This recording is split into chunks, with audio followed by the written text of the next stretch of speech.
Los santos del crimen organizado. Nací en una ciudad fronteriza, pero actualmente vivo en el municipio de Coatzacoalcos, que es una ciudad en el estado de Veracruz. Aquí hay más de 90 localidades. Yo vivo en una en la que debe haber poco menos de 200 personas. Decidí venirme a vivir aquí porque es un lugar en el que puedo ejercer tranquilamente mis creencias. Yo soy adorador de tres, vamos a decir deidades, aunque explicar eso es muy complejo. No son deidades como tal, pero yo les venero como si lo fueran. Mis tres deidades son San Judas Tadeo, el Señor Malverde y la Santa Muerte. Yo soy dueño de una cuadra entera. En esa cuadra tengo mi casa, que es modesta. Nunca fui fanático de los lujos excesivos.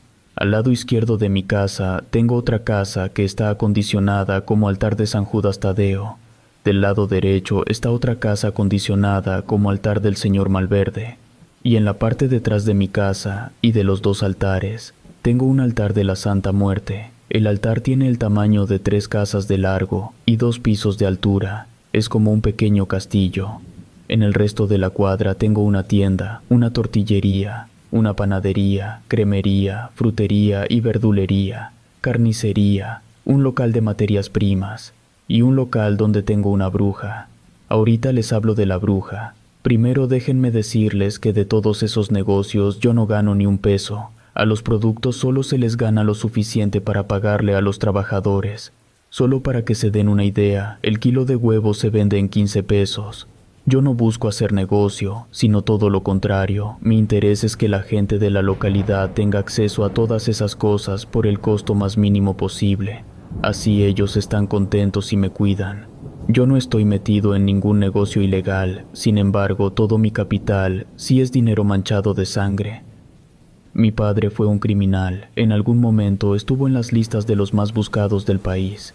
Como yo fui el único de sus hijos que no le entró al negocio, pues a mí me dejó todo el dinero. Entonces, aunque yo no soy criminal, de todos modos estoy escondido, para que el gobierno no me quite mi dinero, y también me tengo que esconder de los enemigos de mis medios hermanos. No me preocupa decir que estoy en Coatzacoalcos porque, como dije, hay más de 90 comunidades, además tengo seguridad. Ya en 2 ocasiones intentaron venir por mí.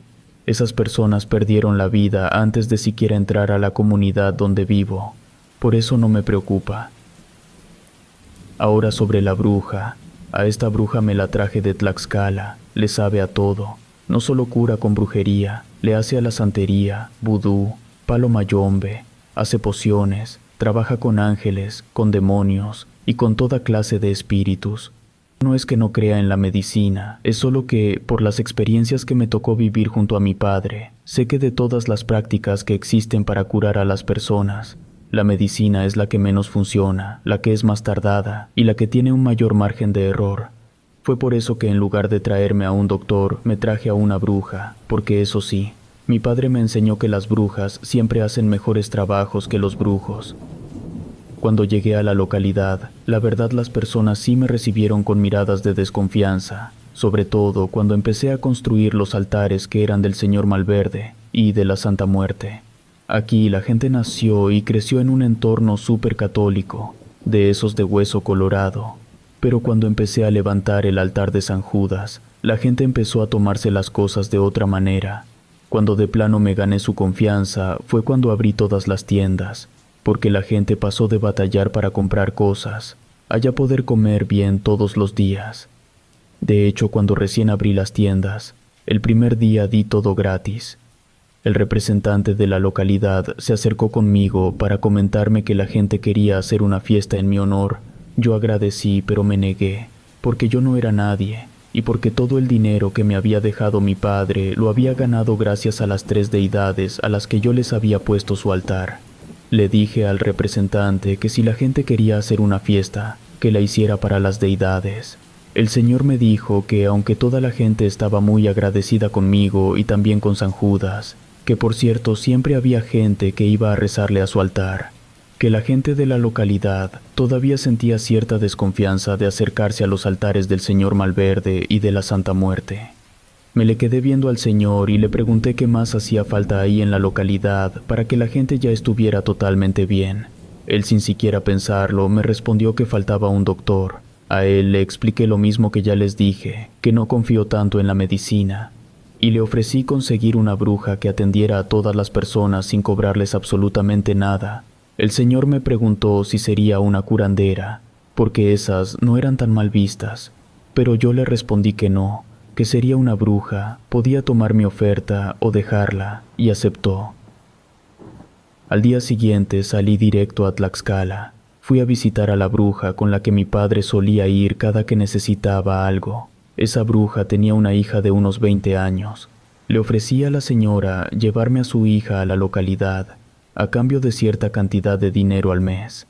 La condición era que ella debía estar disponible las 24 horas del día para atender a todo aquel que lo necesitara. También le comenté que en el lugar en realidad vivían pocas personas. Logré convencerlas a ambas de aceptar. Les dije que las personas se dejarían trabajar de la forma en que ella quisiera. Es decir, si ella quería probar alguna cosa nueva, podría hacerlo sin problemas. Ya me regresé junto con la bruja. Cuando llegamos al pueblo reuní a todos, y les dije que la bruja estaba ahí para atenderlos de cualquier cosa sin cobrar. También les aclaré que la bruja no estaba ahí para andar haciendo amarres ni ningún trabajo que no fuera única y exclusivamente para la salud, que la vieran como la doctora del lugar. Noté a la gente todavía con un poco de desconfianza, así que les dije, entiendo que pueden pensar que Dios o la Virgen se pueden enojar si acuden con una bruja, pero ni Dios ni la Virgen les trajeron un doctor, así que no creo que les importe mucho si acuden con la bruja. Mis palabras funcionaron porque a partir del día siguiente, poco a poco, la gente se fue acercando con ella para pedirle atención. Durante unos días la bruja se estuvo quedando en mi casa. Al mes le construí una pequeña casa a ella en la esquina de mi cuadra. Ahí me quedaba un pedazo de terreno sin ocupar. No me crean si no quieren, pero no habían pasado ni siquiera 6 meses cuando en la localidad ya no había nadie enfermo. La bruja curó diabetes, presión alta, dolores de espalda, problemas de la vista, asma, gastritis, de todo. Cuando digo que no había ya nadie enfermo, lo digo de forma literal. Entonces, ahora sí, la gente quiso ofrecer una fiesta triple en la que se le darían las gracias a San Judas porque ellos consideraban que era una bendición de él que yo hubiera llegado ahí con ellos.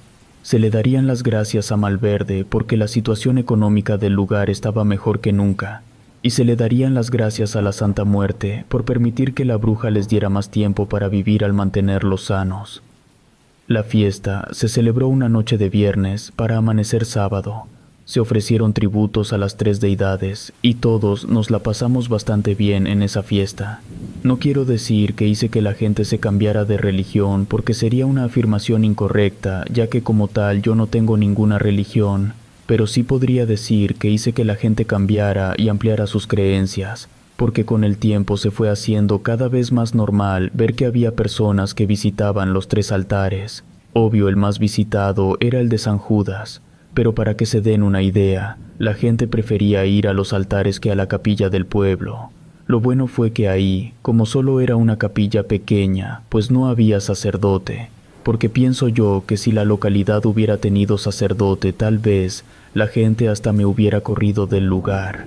Quisiera aprovechar este espacio para contarles un poco sobre cómo las cosas en mi vida se fueron acomodando para que yo terminara en este rincón de Veracruz. Pasé los primeros años de mi vida solo con mi madre. Papá no estaba. En la única ocasión que a mi mamá le pregunté por mi padre, me respondió que mi papá se había tenido que ir a trabajar, pero como mi mamá trabajaba, le pregunté que si mi papá trabajaba, porque ella también tenía que trabajar. Y la respuesta que me dio fue que trabajaba dentro de donde están los soldados y que no lo dejaban salir, que por eso no podía mandar dinero y que por eso ella tenía que trabajar. Ahora que soy adulto y que comprendo la situación en la que estaba mi madre, entiendo lo difícil que debió haber sido para ella tratar de explicarme algo tan complicado cuando yo apenas era un niño. Yo vi por primera vez a mi padre cuando entré a la primaria. Recuerdo que yo estaba parado afuera de la escuela, esperando a que llegara mi mamá por mí. Cuando llegó la camioneta más grande que jamás había visto, era una enorme camioneta negra cerrada, de 4 puertas y con todos los cristales polarizados. Del lado del copiloto se bajó un hombre completamente desconocido para mí. Me perdonarán que no se los describa, pero prefiero no revelar nada demasiado específico sobre mi padre. Él se acercó a donde estaba yo, me habló por mi nombre y me dijo que era mi papá, que me iba a llevar a comer. Por supuesto que no le creí, pero entonces sacó su cartera y mostró una fotografía de cuando yo era bebé. Reconocí la foto porque mi madre tenía un álbum donde guardaba muchas fotografías mías, y yo había visto ese álbum varias veces. Aún así, de todas formas no sabía si creerle o no eso de que él era mi padre. Él extendió su mano izquierda y me mostró las líneas de la palma de su mano. Con eso ya supe que sí me estaba diciendo la verdad. Me explico de forma breve. Todos miren las palmas de sus manos, notarán que de todas las líneas que hay, tendrán 3 más marcadas que las demás, como formando una especie de letra M. Bueno, yo en la mano izquierda solo tengo 2 líneas, así que en lugar de que se forme una letra M, se forma una letra L. Y él, en su mano izquierda, tenía también solo 2 líneas, igual que yo.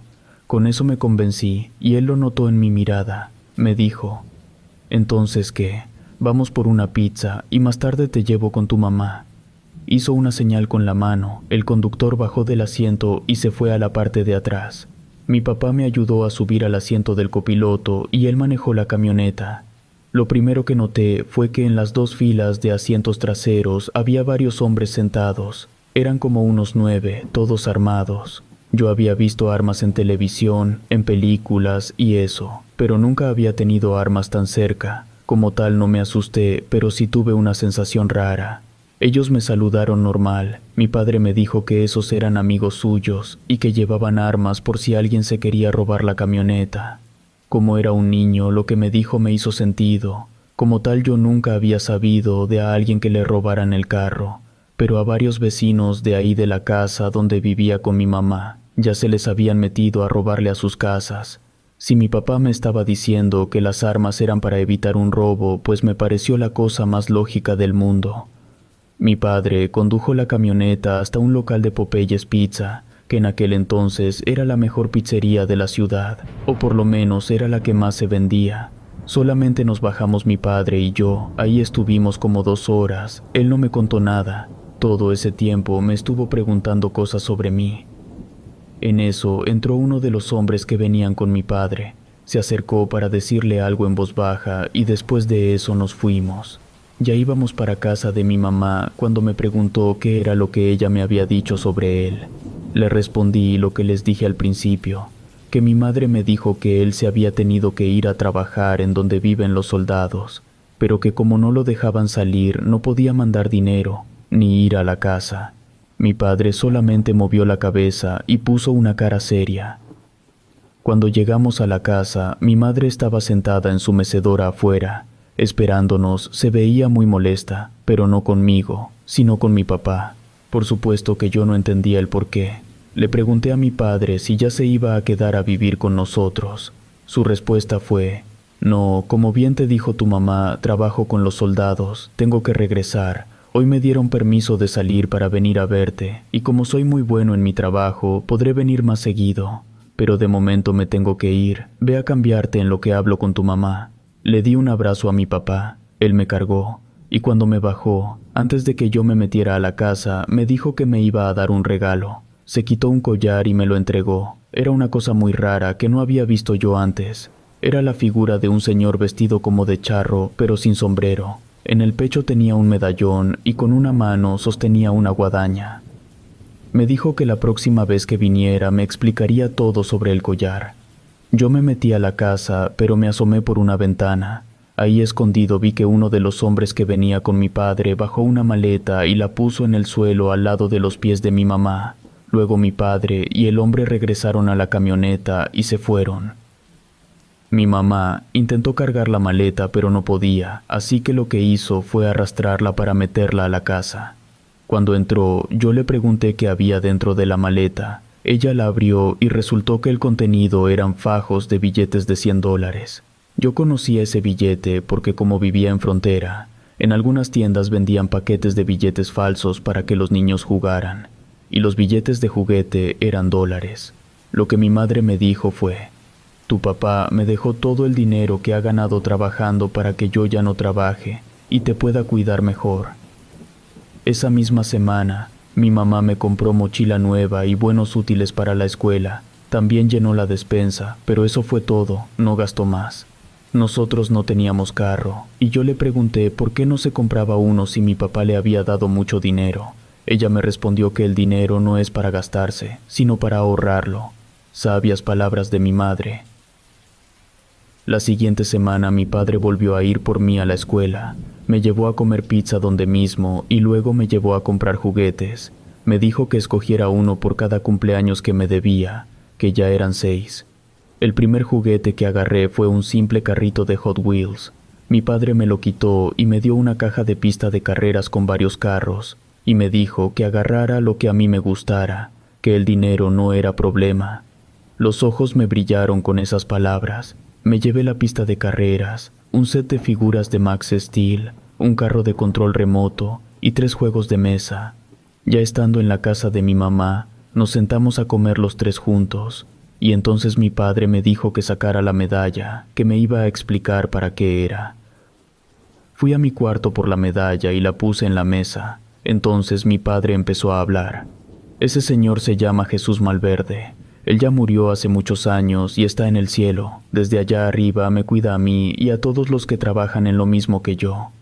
El medallón que lleva en el pecho es el medallón de San Judas Tadeo, y la guadaña que está agarrando es de la Santa Señora. Ella y San Judas Tadeo también me cuidan. Lo que yo necesito que hagas es que todas las noches, antes de dormir, agarres el collar con tus 2 manos y te pongas a rezar por mí, solo un poco. Si tú haces eso, Malverde, San Judas y la Santa me van a cuidar, y así yo podré seguir viniendo a verte. A partir de esa noche yo empecé a hacerlo, tal y como me lo había pedido mi padre. Antes de dormir, agarraba el collar y rezaba un poco. Mi padre iba a por mí cada viernes a la escuela. A veces me llevaba a comer pizza, y a veces me llevaba directo a la casa, y jugábamos a algo. Siempre cada viernes antes de irse, me decía lo mismo. No te olvides de rezar por mí. Acuérdate que hay que pedirle a San Judas, al señor Malverde y a la Santa Señora. Conforme fui creciendo, mi papá me fue explicando poco a poco algunas cosas. Para cuando cumplí 12 años, ya entendía bien por qué y para qué yo le debía rezar a las entidades que mi padre me decía. Se los explico, recalcando que esto es lo que me dijo mi padre. No estoy afirmando que se les deba de rezar con las mismas finalidades. Yo a Malverde le debía rezar para que mi padre pudiera seguir ganando dinero. Había una condicional, para que mis rezos a Malverde surtieran efecto sobre el trabajo de mi padre. Él debía de vez en cuando ayudar económicamente a alguna persona que lo necesitara. Y esa persona debía estar fuera de su círculo cercano. La persona a la que él debía de ayudar tenía que ser un completo desconocido. A la Santa Señora, que para esa edad ya me había explicado que así le decía a la Santa Muerte, yo le debía rezar para que con su manto sagrado protegiera a mi padre, ya que ella, al tener el control sobre la muerte de las personas, era la única a la que se le podía pedir que mi padre siguiera sano y salvo. Por último, a San Judas yo le tenía que pedir que, en caso de que la Santa Muerte, en su infinita y misteriosa sabiduría, decidiera que ya había llegado la hora de que mi padre dejara este mundo, pues pedirle a San Judas era una manera de asegurar que mi padre tuviera un espacio en el cielo, que como en su trabajo, no todas las cosas que hacía eran buenas. Por eso yo debía ser una buena persona, porque así San Judas intercedería ante Dios para que cuando mi padre falleciera pudiera entrar al cielo.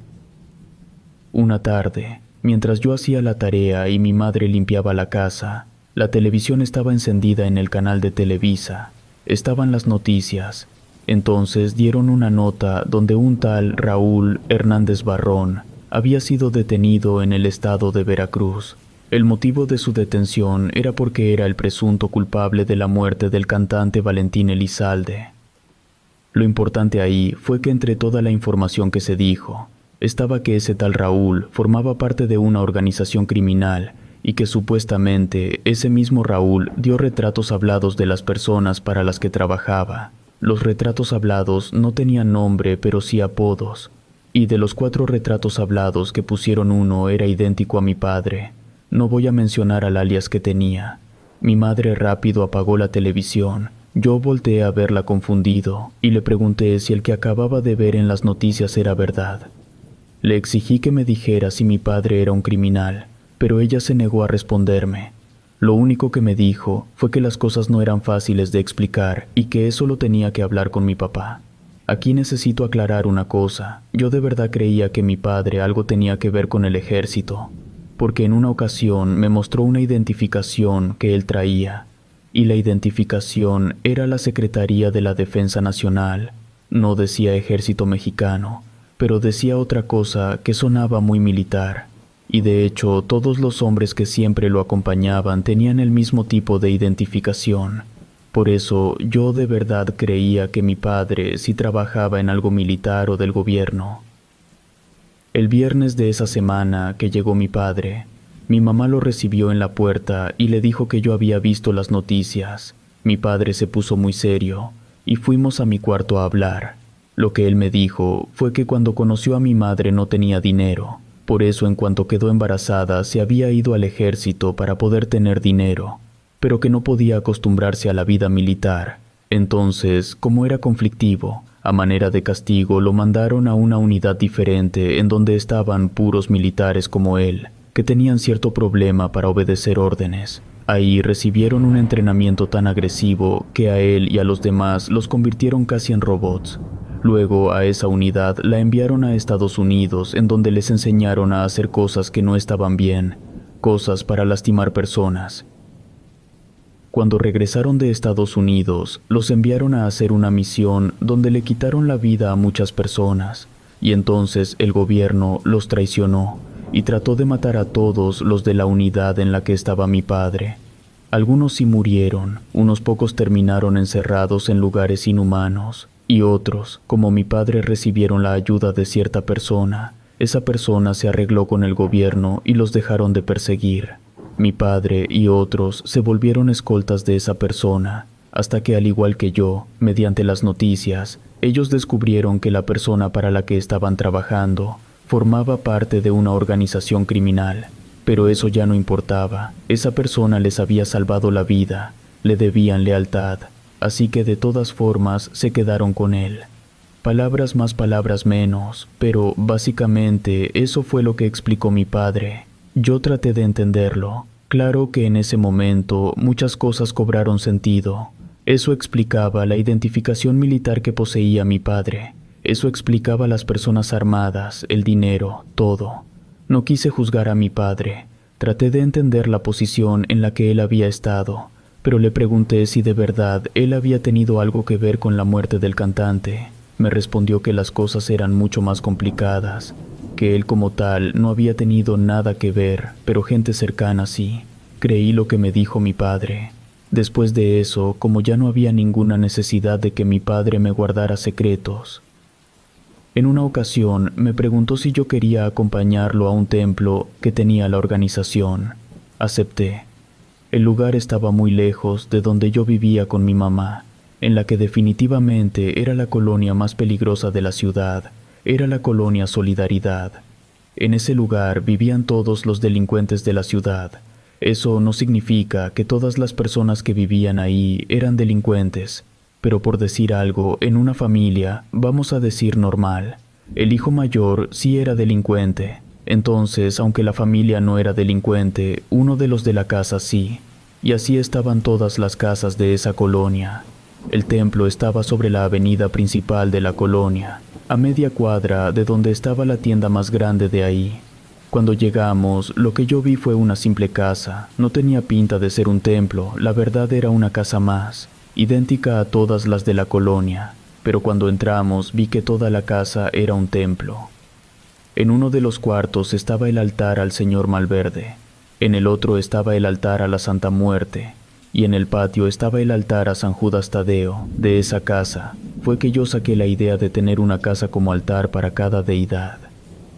En esa casa templo había 4 personas, una de las cuales ya la había visto en las noticias como criminal buscado por la Marina. Ese señor fue el que nos recibió, me dijo que era el jefe de mi papá, y me felicitó por estar ahí. Dijo que estaba muy bien que mi papá me estuviera llevando a visitar a las deidades para que fuera aprendiendo. Primero pasamos al altar de la Santa Muerte. Ahí había ofrendas muy fuertes, cosas que no puedo decir. De hecho, yo me asusté por lo grotesco que era eso. Quise salir de inmediato, pero mi padre me agarró del brazo y me dijo que no podía salir hasta hacer mis oraciones y mostrar respeto.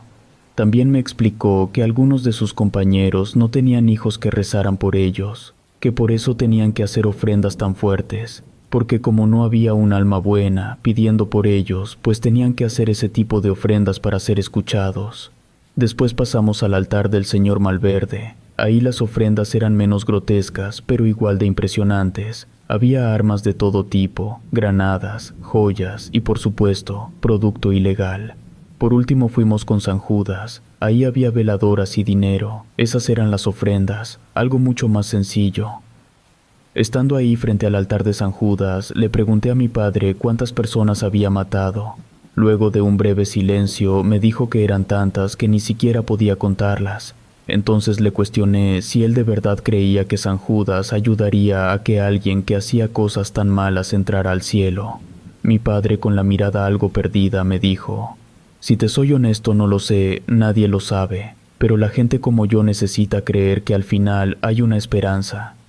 Yo no hago esto por gusto, el gobierno me orilló a tomar esta decisión, ahora no puedo salirme, porque si lo hago no solo moriré, sino que a ti y a tu madre podrían lastimarlos.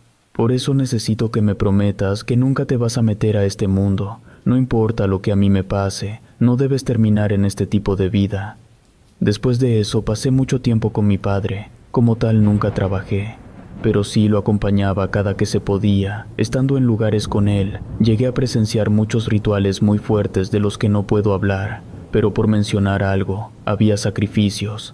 También presencié cosas que podrían considerarse milagrosas, solo que realizadas por la Santa Muerte.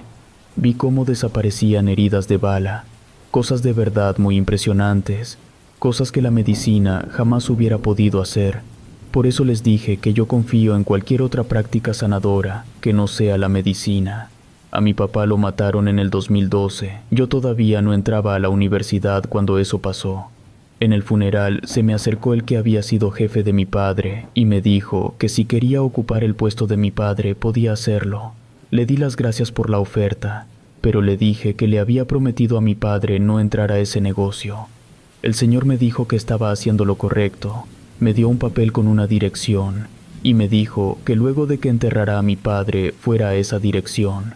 Ya estando en el lugar, el señor me dio unas llaves y me dijo: «Llévate la camioneta, ahí está todo el dinero que era de tu padre». Era un elemento muy importante y muy leal.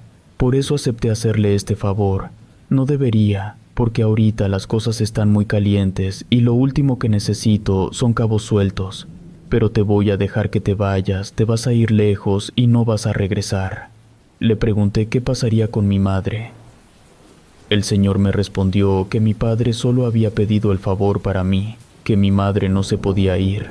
También le pregunté qué pasaba si no me quería ir para no dejar a mi madre. El señor me dijo que mientras él estuviera al frente no pasaría nada, pero que si él caía se iban a soltar los perros de las jaulas y la sangre iba a correr, que si no iba en ese momento ya no podría hacerlo después. Agarré las llaves y me fui. Tenía unos parientes en el estado de Guerrero. Ahí estuve hasta que un año después vi en las noticias que habían detenido al que había sido jefe de mi padre. Quise volver a la ciudad, pero no me dejaron. Cuando iba por San Luis Potosí me detuvieron. Cuando me identifiqué supieron de quién era hijo y me dijeron que no me convenía regresar, que la gente andaba cazando a todos los que pudieron haber sido soplones para que agarraran al jefe. Y como mi padre estaba muerto, tanto mi mamá como yo éramos candidatos a ser interrogados de maneras poco amables. También me advirtieron que si me dejaban pasar, tenían que avisar que yo iba en camino. Así que no regresé y busqué dónde esconderme. Por eso llegué a la localidad en el estado de Veracruz, un lugar pequeño ignorado hasta por Dios. La gente podrá decir lo que quiera de mi padre y de los que trabajaron en lo mismo que él, pero yo conocí muy buenas personas en ese ambiente. También unas que eran terriblemente malas, pero la mayoría eran buenas personas. También podrían pensar cualquier cosa sobre las creencias que tengo, pero yo solo les digo una cosa. He visto morir personas rezándole a Dios que las salve, pero nunca he visto morir a nadie mientras le reza a cualquier de mis 3 deidades. Relato escrito y adaptado por Ramiro Contreras.